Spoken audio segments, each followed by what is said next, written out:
पहले सीन में दिखाया जाता है कि एक औरत को काला जादू करके कुछ खिलाया जा रहा है।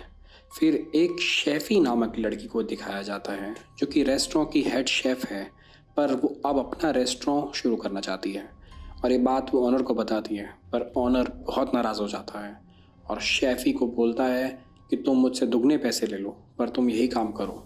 बट शेफी अपना मन बना चुकी होती है। फिर सुबह होते ही शेफी अपने नए रेस्टोरेंट वाली जगह के लिए रवाना हो जाती है। वहाँ पे वो देखती है वो बिल्कुल खंडहर होता है, जैसे सालों से यहाँ कोई ना आया हो। वो जगह पहले भी रेस्टोरेंट थी बट बंद क्यों हुआ वो बात अभी तक शेफी को नहीं पता। उस जगह के अन्वेषण करते हुए बैकयार्ड में शेफी को एक गार्डन दिखता है जिसे शायद यहाँ के पुराने शेफ ने लगाया होगा। जब वो उस गार्डन को देख रही थी तभी उसे एक बूढ़ी औरत दिखी। एकदम से उसके पीछे से हॉर्न की आवाज़ आई और जब उसने पलट के देखा तो वो बूढ़ी औरत वहाँ नहीं थी। शेफी थोड़ा हकबका जाती है। इतनी ही देर में एंड्रयू भी आ चुका था जो उस रेस्टोरेंट में उसका पार्टनर है। एंड्रयू उसे दूसरे जंगल थीम वाले रेस्टोरेंट को दिखाने ले जाता है ताकि वहाँ की चीज़ें कॉपी कर सके। वहीं उन्हें लूसिया नाम की शेफ भी मिलती है जो नए रेस्टोरेंट में उनके साथ काम करने वाली है। खाना खाते खाते एंड्रयू उन दोनों को बताता है कि संडे को उसने कुछ इन्वेस्टर्स बुलाए हैं और उनके लिए मेन्यू तैयार करने की जिम्मेदारी शेफी की है। शेफी अपने घर वापस आती है तो वहाँ उसे मैग्नस नाम के एक व्यक्ति की डायरी दिखती है जिसमें कुकिंग रेसिपीज लिखी होती हैं। तभी शेफी को एक आवाज़ आती है और वो जाके देखती है तो लाउंज में उसे उसी बूढ़ी औरत की तस्वीर दिखती है जिसे उसने गार्डन में देखा था। उसी औरत को वो पीछे परछाई में भी देखती है। शेफी घबरा कर अपने कमरे में चली जाती है और वहाँ स्ट्रेस फ्री गोलियाँ खाने लगती है। फिर वो संडे के डिनर की तैयारी करके सोने चली जाती है ताकि इन्वेस्टर्स के लिए दमदार खाना बना सके। पर वो जब सुबह उठकर देखती है तो उसके आटे में कीड़े लग चुके होते हैं और बाकी प्रिपरेशंस जो उसने रात में तैयार किए थे उसमें फंगस लग चुकी थी। शेफी बहुत परेशान हो जाती है और अपने हेल्पर को जल्दी से मार्केट से नया सामान लाने को बोलती है। शेफी ने जल्दी जल्दी में खाना बना तो दिया था पर जब इन्वेस्टर्स उस खाने को खाते हैं तो उन्हें वो बहुत ही साधारण सा लगता है। पर शेफी ने मीठे में कुछ स्पेशल सा बनाया था तो उसे उम्मीद होती है कि इन्वेस्टर को ज़रूर पसंद आएगा। बट जब वो खाने लगता है तो शेफी जोर से उसके हाथ पे मारती है क्योंकि शेफी को उसमें कीड़े दिखने लगते हैं। पर वो अपने आप को डिफेंड करने के लिए बोलती है कि चम्मच बहुत गर्म था। दूसरा चम्मच लेके आती है। इन्वेस्टर्स को खाना कुछ खास नहीं लगता है और उन्होंने शेफी को अच्छे रिव्यूज़ भी नहीं दिए। वो कहते हैं कि खाना बहुत नॉर्मल था, कहीं भी मिल जाएगा। शेफी इससे बहुत उदास हो चुकी थी और उसे बहुत ज़्यादा गुस्सा भी आ रहा था।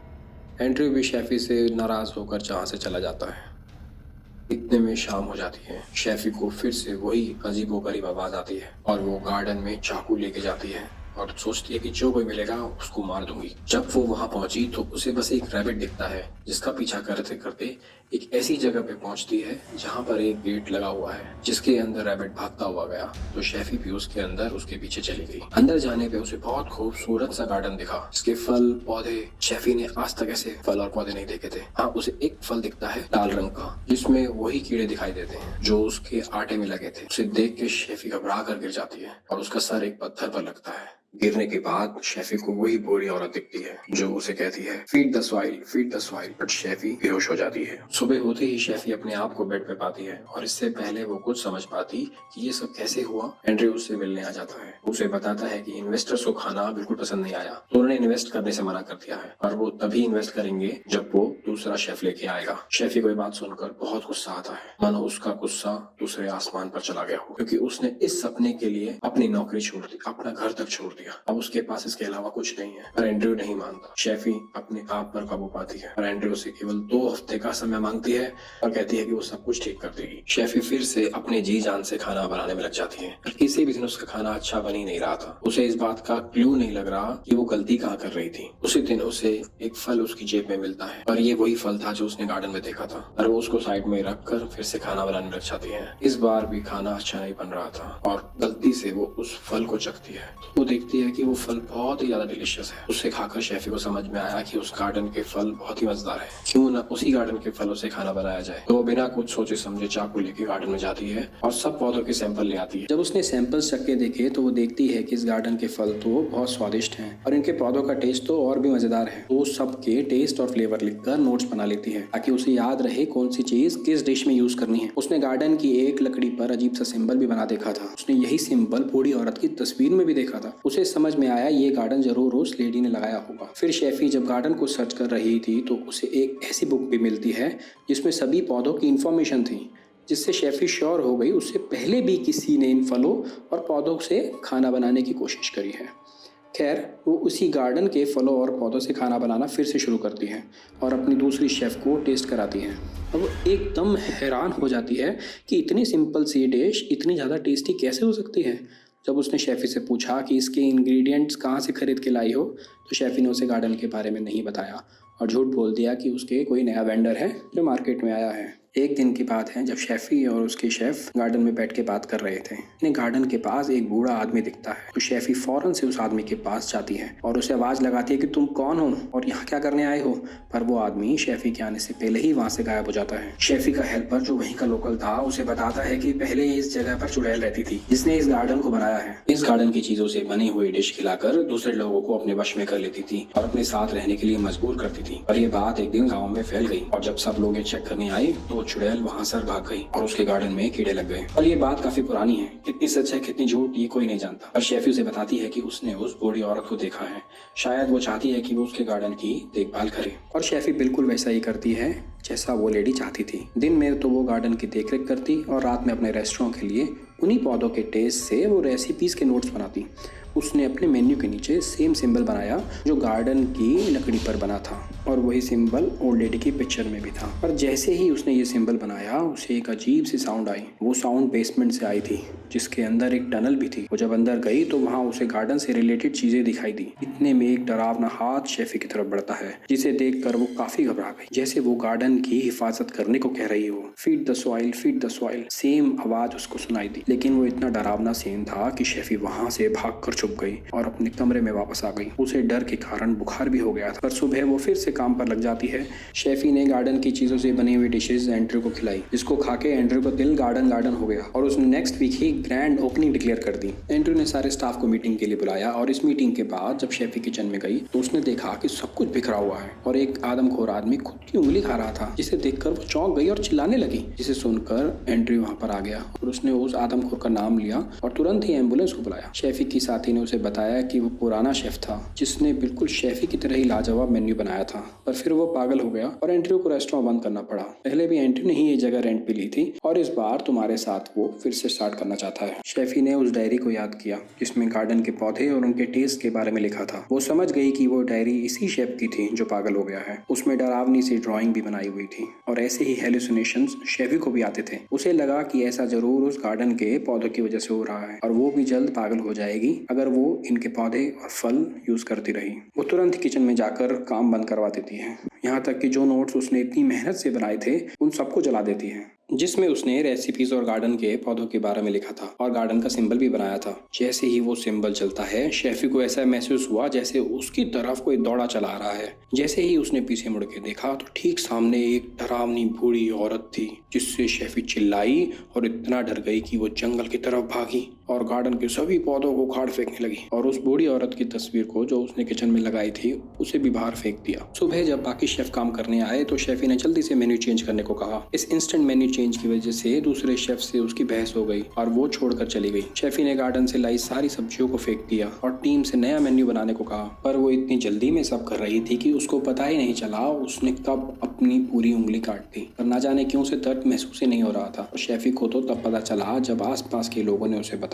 सब कुछ अजीब सा ही होने लगा था। इतने में एंड्रयू किचन में आता है ये बताने के लिए कि स्पेशल गेस्ट बस आने ही वाले हैं और किचन में हड़बड़ी देखकर पूछता है कि आखिर हो क्या रहा है यहाँ। अब उसे बाकी लोग बताते हैं कि शेफी शेफी ने एंड टाइम पर पूरा मेन्यू चेंज कर दिया और इस बात पर उसकी शेफी से लड़ाई भी हो गई। एंड्रयू बहस करने के बाद गेस्ट को रिसीव करने चला जाता है। इतने में शेफी को फिर वही हेलुसिनेशन होने लगते हैं। उसे ऐसे लगा उसके मुंह से कीड़े निकल रहे हैं और उसके हाथों पर कट्स लग गए हैं जिनमें से कीड़े बाहर आ रहे हैं। उसके सामने जब शेफ डिश टेस्ट करवाने आया तो उसे लगा कि सब में फंगस लग चुका है, लेकिन अब वो समझ चुकी थी और उसने अपने आप पर काबू पाया और डिशेस को नहीं फेंका, बिकॉज उसे पता था कि ये सब हेलुसिनेशंस की वजह से हो रहा है। और उसने बिना टेस्ट करे ही सारी डिशेस सर्व करने के लिए कह दी। पर उससे एक बहुत भारी गलती हो चुकी थी। इस डिश में सी फूड था और एक गेस्ट को सी फूड से सीवियर एलर्जी थी। और ये बात शेफी को पहले से पता थी, पर इतनी हबड़ा तबड़ी में वो सब कुछ भूल चुकी थी और वो गेस्ट तो बस मरते मरते बची। उसका सांस आना बंद हो गया था और एंड्रयू के तो हाथ पांव भी फूल गए थे। आखिरकार उसके रेस्टोरेंट की दोबारा बेइज्जती हो रही थी। उसने जल्दी से एम्बुलेंस बुलाई और जैसे तैसे उस गेस्ट की जान बच गई। पर अब एंड्रयू का गुस्सा सर से ऊपर जा चुका था। शेफी से कहा कि तुम्हारा तो नहीं पता,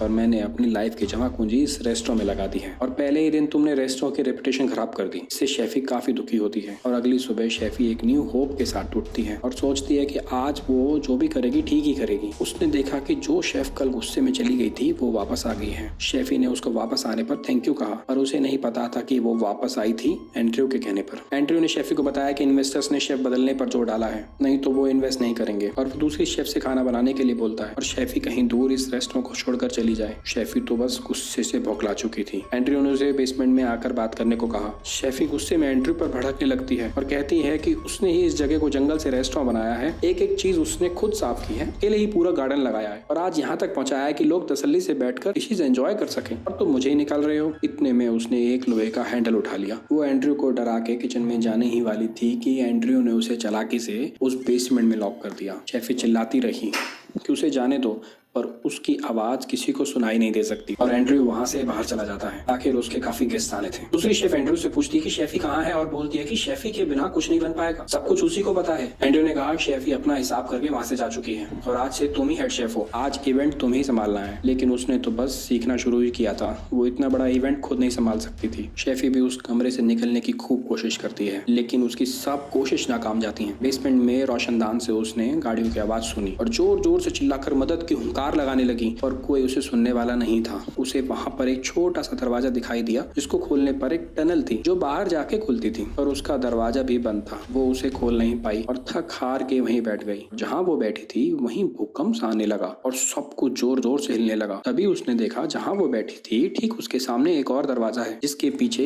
एक दूसरी टनल जाती थी। अब बस यही टनल उसकी आखिरी उम्मीद थी। वो कैंडल जला के धीरे धीरे उस टनल के अंदर जाने लगी। जैसे जैसे वो टनल के अंदर जाती गई उसे एक लाश दिखाई दी जो कि एक बूढ़ी औरत की थी। इसे देखकर मानो शेफी के प्राण बाहर आ गए हों। वो भयंकर डर चुकी थी। उसने पीछे जाने की कोशिश की पर मिट्टी ने रास्ता बंद कर दिया, पर उसके पास आगे जाने के अलावा कोई ऑप्शन नहीं था। पर आगे तो लाश थी। जैसे तैसे शेफी ने हिम्मत दिखाई और आगे की तरफ बढ़ने लगी। जब वो उस लाश के ऊपर आई तो उसने देखा ये तो उसी बूढ़ी औरत की लाश है जिसकी तस्वीर उसके घर में लगी है। उसने उस सिंबल की रिंग भी पहनी थी। शेफी देखती है उस लेडी ने दीवार पर भी कुछ लिख रखा है कि मरने के बाद इंसान और बाकी सभी क्रिएचर्स भी मिट्टी के लिए न्यूट्रिशन बन जाते हैं और मरने के बाद भी वो गार्डन को पावर देना चाहती थी। एकदम से सीन फ्लैशबैक में चला जाता है और वही सीन दिखाया जाता है जो मूवी के स्टार्टिंग में था। वहाँ एक औरत कुछ मिलाकर जबरदस्ती पिलाने की कोशिश कर रही थी, पर एक्चुअली में वो जबरदस्ती नहीं कर रहे थे, उसका ट्रीटमेंट कर रहे थे। उस औरत को ऐसा बुखार था जिसका इलाज कोई भी डॉक्टर नहीं कर पा रहा था और ये ओल्ड लेडी और उसकी फ्रेंड उस औरत का इलाज अपनी जड़ी बूटियों से कर रहे थे। वो अपने गार्डन में लगे हर फल और हर पौधे के बारे में खूब अच्छे से जानती थी और कौन सा किस बीमारी में काम आएगा ये भी। मानो गार्डन उसकी जान थी, उसी ने ये गार्डन लगाया था। और जिस दिन वो इस औरत का इलाज कर रही थी तभी गांव वालों ने उसे देख लिया और उन्हें लगा कि ये कोई काला जादू कर रही है और एक विच है और ये सब के सब उससे मारने के लिए आ गए। और उस ओल्ड लेडी ने सोचा उनके हाथ मरने से अच्छा वो अपने गार्डन में ही मरे और उसके लिए न्यूट्रिशन बन जाए। इसी के लिए उसने टनल खोदी और उसमें जाकर लेट गई और मर के इस गार्डन के लिए पोषण बन गई। शेफी को ये सब उसकी हेलुसिनेशंस में पता चल रहा था, जैसे उस ओल्ड लेडी के पास पावर्स हो शेफी को ये सब दिखाने की। शेफी ये भी फील कर पा रही थी कि कैसे उस औरत को अपने गार्डन से इतना लगाव है जैसा शेफी को अपने रेस्टोरेंट से था। अब सीन शिफ्ट होता है एक गार्डन में जहाँ हम देखते हैं कि एक हाथ गार्डन से बाहर निकल रहा है। ये कोई भूत नहीं था, शेफी ही थी। ओल्ड लेडी ने उसकी हेल्प की थी इस रास्ते से निकलने में। जैसे ही वो बाहर आई तो उसे वही रैबिट दिखा जिसे मूवी में बार बार दिखाया जाता है और वो गार्डन के फल तोड़ तोड़ के खाने लगी क्योंकि अब इस गार्डन और उस लेडी की असलियत उसे पता चल चुकी थी। फिर ये सीन किचन में शिफ्ट होता है जहाँ शेफी के बिना सब हबड़ा दबड़ी मची हुई थी। कहीं खाना जलता तो कहीं गिरता। गेस्ट का खाना लेट होने की वजह से सब गुस्से में थे। एंड्रयू के तो हर बार की तरह हाथ पैर फूल गए। उसे कुछ समझ नहीं आ रहा था वो क्या करे। खैर तभी शेफी रेस्टोरेंट में आती है जहाँ सब गेस्ट खाना खा रहे होते हैं। उसके कपड़े मिट्टी में लथपथ थे। उसके हाथ में मरा हुआ रैबिट भी था। वो एक रैंडम गेस्ट का खाना टेस्ट करने लगती है और टेस्ट करके कहती है ये खाना एकदम बकवास है, मेरे साथ आइए मैं दिखाती हूँ असली खाना क्या होता है। और यहाँ पर शेफी के गुरु भी आए हुए थे जो देखना चाहते थे कि शेफी कैसा खाना बनाती है। और शेफी सबसे बोलती है अगर आप लोगों को जानना है कि असली टेस्ट क्या होता है तो सब बाहर आ जाओ, ऐसा लाजवाब खाना खिलाऊंगी कि कभी नहीं खाया होगा। सब लोग बाहर आने लगते हैं। ये सब देखकर एंड्रयू भी अपने स्टाफ से कहकर जल्दी से टेबल्स बाहर लगाने को कहता है। शेफी कुछ लकड़ियों को लेकर गार्डन के बीचों बीच आग लगा देती है। इसके बाद वो खरगोश को काटती है और उसी का सूप बनाने लगती है। इसके साथ साथ शेफी गार्डन से बहुत सारी चीजें लेके आती है खाना बनाने के लिए और बाकी शेफ्स भी शेफी की हेल्प करने में लग जाते हैं। खाना बनने के बाद सारे के सारे डिशेस गेस्ट को सर्व कर दी जाती हैं। सभी गेस्ट के ये खाना टेस्ट करते ही होश उड़ गए। ऐसा टेस्टी खाना उन्होंने पूरी लाइफ में नहीं खाया था। वो इन्वेस्टर जो बार बार शेफी को हटाना चाहती थी वो तो उंगलियां चाटने लगी। शेफी के गुरु भी इन रेसिपीज से बेहद खुश हो रहे थे। सभी लोग खाना खाते हुए मजे कर रहे थे। शेफी इन सब को देखकर बहुत खुश होती है। वो जानती थी ये सब उस ओल्ड लेडी के गार्डन की वजह से हुआ है और वो भी उसके सीक्रेट इंग्रेडिएंट्स की वजह से। उस ओल्ड लेडी ने ही गार्डन लगाया था और उसी ने शेफी को भी बाहर निकाला। अब शेफी भी इस गार्डन से उतना ही प्यार करती थी जितना वो बूढ़ी औरत। फिर दिखाया जाता है शेफी रेड कलर का फल काटती है और देखती है कि उसके अंदर भी बिल्कुल वैसा ही सिंबल था जो सिंबल उसने अपने मेन्यू में बनाया था और जो सिंबल गार्डन में बना था। इसी सिंबल की रिंग बूढ़ी औरत ने पहनी हुई थी। वो भी शेफी उसकी उंगली से उतार लाती है और खुद पहन लेती है। इसका मतलब है अब से वो इस गार्डन का ध्यान वैसे ही रखेगी जैसे वो बूढ़ी औरत रखती थी। आप सोच रहे होंगे कि शेफी ने रैबिट को क्यों मारा। उसे समझ में आया सबके फायदे के लिए गार्डन को प्रोटेक्ट करना जरूरी है और वो रैबिट हर बार गार्डन को तबाह कर देता था, इसीलिए उसे मारना जरूरी था। बस यही दिखाते हुए मूवी एंड हो जाती है।